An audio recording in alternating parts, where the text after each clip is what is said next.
I got so much motherfucking design on right now. Break it down, bring it back, make it clap. I got 3 old thoughts, new block, wear that thing. Bitches on my line, and you know. Bismillahirrahmanirrahim. Assalamualaikum warahmatullahi wabarakatuh. Perkenalkan, saya Desmawati dari kelompok 3. Saya akan mempresentasikan hasil tugas kami mengenai definisi, relasi, dan fungsi. Di sini saya akan memperkenalkan diri saya sebagai moderator, dan di sini ada teman-teman saya sebagai pemateri. Baiklah, pemateri yang pertama yakni Tri Kurniati tentang domain dan kodomain reg. Yang kedua, Tria Rahmawati, pencerminan 1 dan 4. Yang ketiga, Ana Marita, pencerminan 4 dan 8. Yang keempat, Wirdaningsi, tentang releksi. Baiklah, hari ini kami akan mempresentasikan hasil tugas kami yang berjudul definisi, relasi, dan fungsi. Baik, di sini saya akan menjelaskan tentang definisi relasi dan fungsi.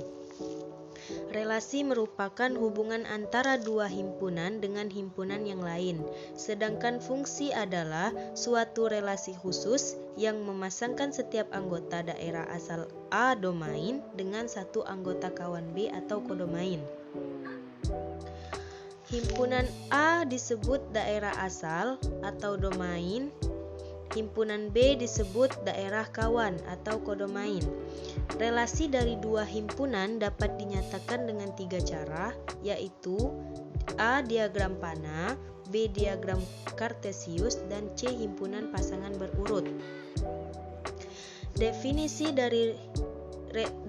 relasi dari himpunan A ke himpunan B adalah suatu cara pemasangan anggota A dengan anggota B. Pada diagram panah, himpunan A disebut domain dan himpunan B disebut kodomain. Sedangkan anggota kodomain yang merupakan pasangan dari anggota A dinamakan reng atau himpunan bayangan dari relasi tersebut. Yang kedua, diagram kartesius. Domain digambar dengan garis sumbu mendatar domain digambar dengan garis sumbu mendatar dan kodomain digambar dengan garis sumbu vertikal. Nokta-nokta merupakan pasangan relasi dari A ke B. Selain itu, untuk himpunan pasangan berurut, domain atau himpunan A adalah 1, 2, 3, 4, dan 5. Himpunan B atau kodomainnya adalah 1, 2, 3, 4, dan 5. Sedangkan pasangan dari anggota A dan B atau range yaitu 2, 3, 4, dan 5. Maka bisa ditentukan pasangan berurutannya adalah 1 dan 2, 2 dan 3, 3 dan 4, dan 4 dan 5. Saya akan melanjutkan penjelasan dari penjelasan di atas, yaitu kita beralih ke contoh soal. Saya jelaskan kembali, domain adalah daerah asal, kodomain adalah daerah kawan, reng adalah daerah hasil. Contoh soal, di sini ada persamaan fx sama dengan a min b dan fx sama dengan 2x ditambah 1. Diketahui himpunan A atau domainnya adalah 1, 2, 3, himpunan B atau kodomainnya adalah 2, 3, 4, 5, 6, dan 7, dan ranknya adalah 3, 5, dan 7. Di sini kita akan mencari domain. Pada diagram kartesius, sumbu X juga atau disebut juga dengan domain.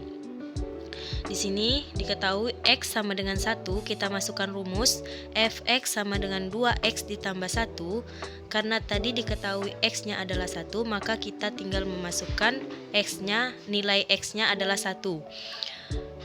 Fx sama dengan 2X ditambah 1 sama dengan 2 dikali 1 ditambah 1. 2 dikali 1 hasilnya 2 ditambah 1 dan hasilnya adalah 3. Yang kedua, seperti yang pertama tadi, X sama dengan 2, kita masukkan rumus Fx sama dengan 2X ditambah 1. Langsung saja kita kalikan, 2 dikali 2 hasilnya 4 ditambah 1 dan hasilnya adalah 5.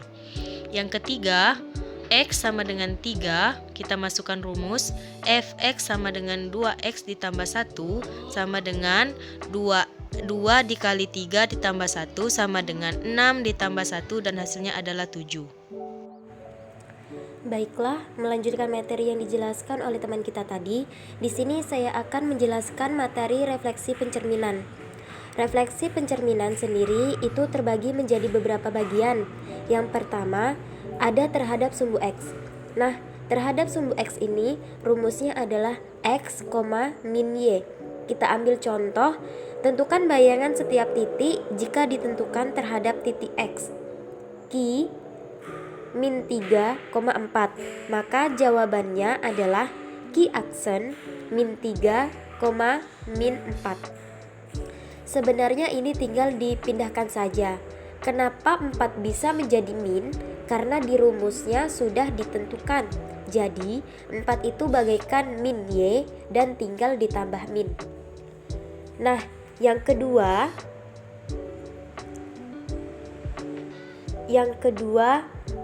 ada terhadap sumbu Y.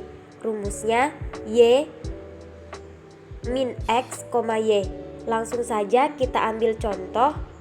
Tentukan bayangan setiap titik terhadap sumbu Y. Contohnya A 6,2.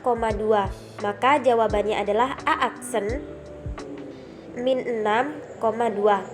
Sama seperti yang di atas tadi. Karena 6-nya adalah min X, maka 6-nya ditambah min. Lanjut yang ketiga. Ini ada terhadap titik asal atau 0,0 atau nama lainnya min X, min Y. Langsung saja kita ambil contoh A min 6, min 5. Maka jawabannya A aksen 6,5. Kenapa bisa nggak ada minnya? Karena min 6 itu bagaikan min X dan min 5 itu bagaikan min Y. Jadi karena min ketemu min jadi plus atau positif, maka hasilnya positif. Kita lanjutkan lagi materi dari Kak Tria tadi, yaitu pencerminan terhadap sumbu Y sama dengan X. Jika kita menemui soal pencerminan terhadap sumbu Y sama dengan X, berarti bisa kita ingat, cuman dibalik. X-nya menjadi di belakang, Y-nya menjadi di depan. Kita beri contoh soal.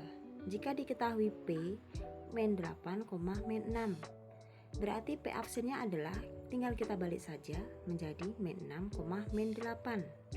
Contoh soal yang kedua, jika diketahui Q 5,2, maka Q aksennya menjadi tinggal kita balik, 2-nya ditaruh depan, 5-nya ditaruh belakang, yaitu 2,8.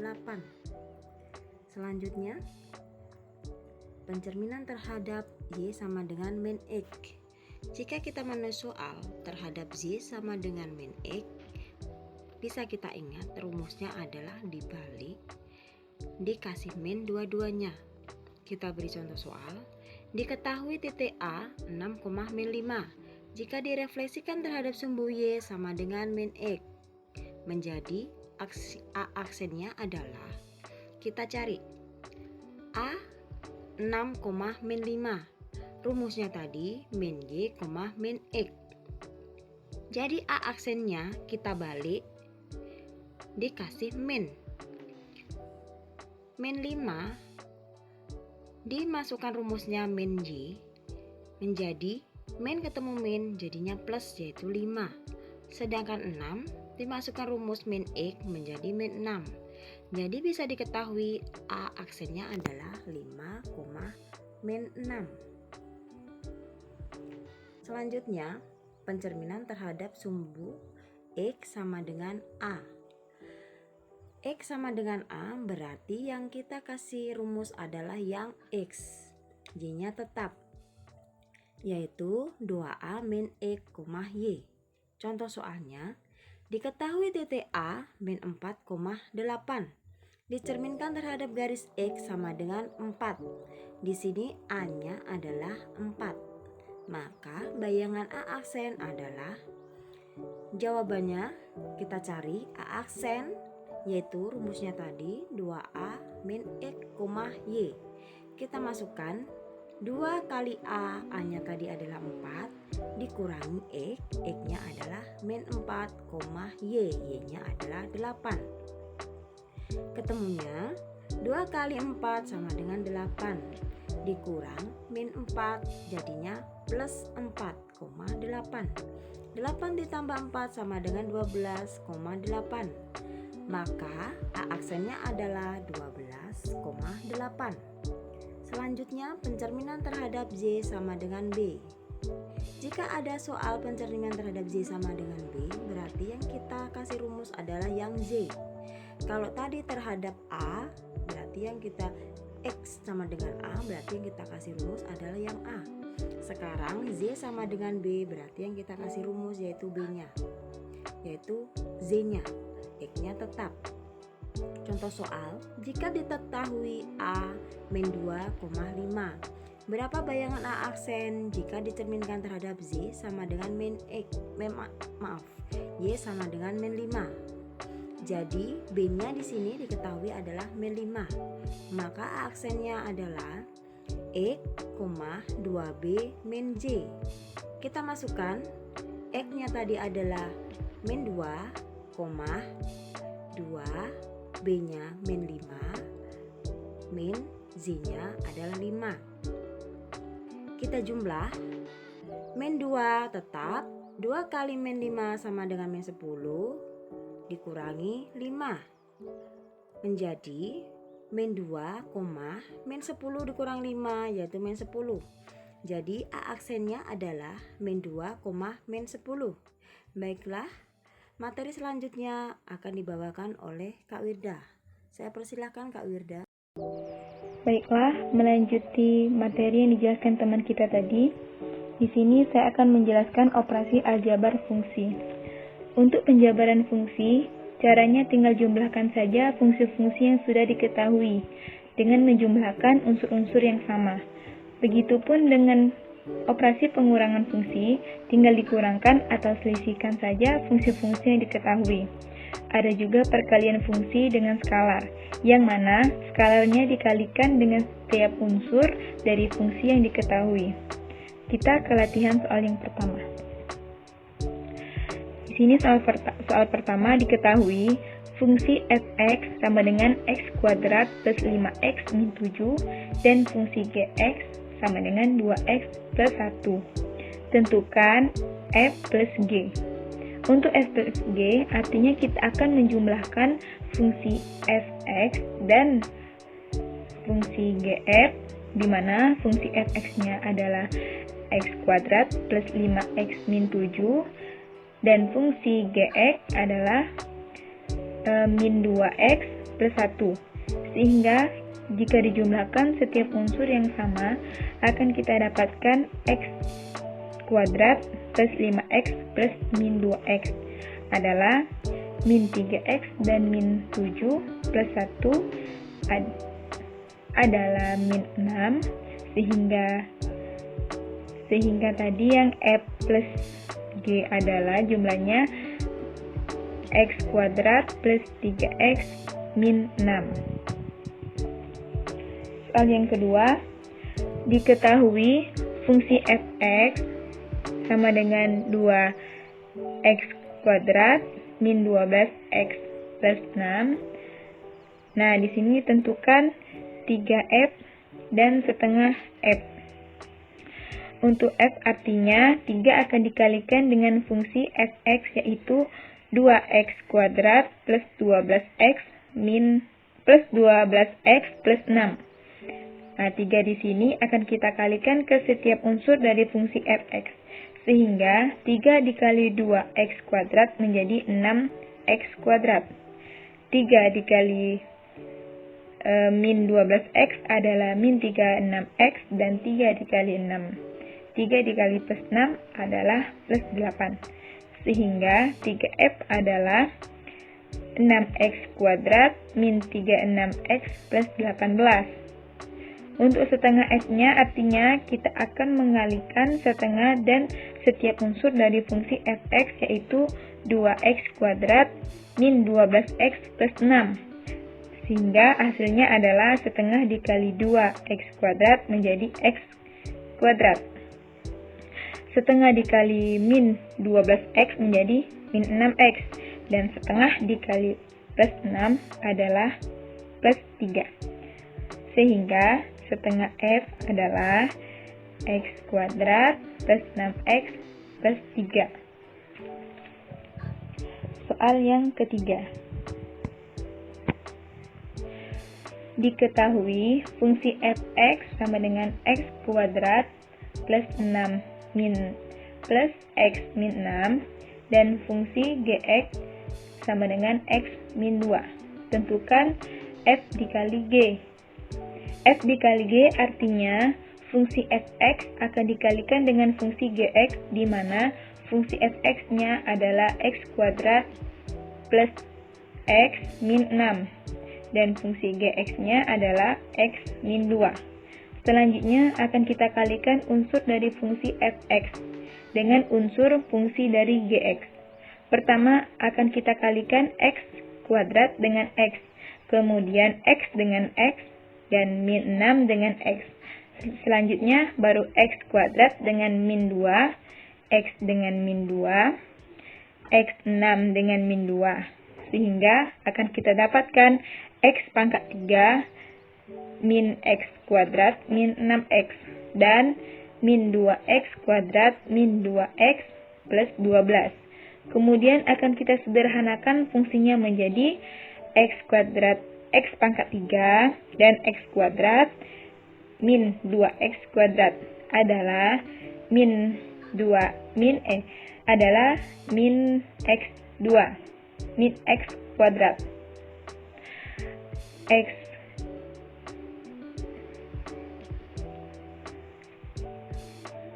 yang tadi disederhanakan fungsinya menjadi x pangkat 3 plus x plus x kuadrat min 2x kuadrat adalah min x kuadrat. Min 6x min 2x adalah min 8x dan plus 12, sehingga S kali G adalah x pangkat 3 min x kuadrat min 8x plus 12. Mungkin hanya ini yang dapat kami sampaikan dari presentasi kami. Saya ucapkan terima kasih dan saya akhiri presentasi kita pada hari ini. Assalamualaikum warahmatullahi wabarakatuh.